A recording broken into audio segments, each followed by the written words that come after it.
আজ সকালটা শুরু করলাম তাড়াতাড়ি করে বিছানা গোছানো থেকে। আর তাড়াতাড়ি কোথায়, দেখো হাতে ডাস্টিং নিয়ে বসে পড়েছি, কারণ গতকাল রাত্রে ঝড় হয়েছিল, সেই জন্য ঘাটটা ঝেড়ে নিচ্ছি। আর ঘরটাও পুরো বালি বালি হয়ে গেছে, তো তাড়াহুড়ো করেই আমি রীতিমতন ঘর ঝাড় দিচ্ছি, কারণ আমার বাপের বাড়ি আসার খুবই তাড়া ছিল।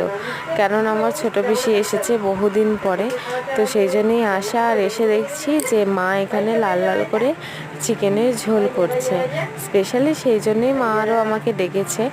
তো দেখো মা ভাতও দিয়ে দিয়েছে, অলরেডি দুপুর 2:30 বাজে। এখানে হয়েছিল সজনে ডাঁটা আলু পোস্ত আর চিকেনের লাল লাল ঝোল, মানে একটু কষা কষা মতন হয়েছিল। আর ছিল স্যালাড, সেটার আর ক্লিপ নেওয়া হয়নি। তো দেখো আমরা এখানে সবাই মিলে খেতে বসে পড়েছি, মা সার্ভ করছে। আর বহু দিন পরে সবাই মিলে খাচ্ছি, তো তার একটা আনন্দই আলাদা গো, বলে বোঝাতে পারবো না। তো এদিকে বিকেল হয়ে গেছে, আর আমি ছাদ থেকে জামা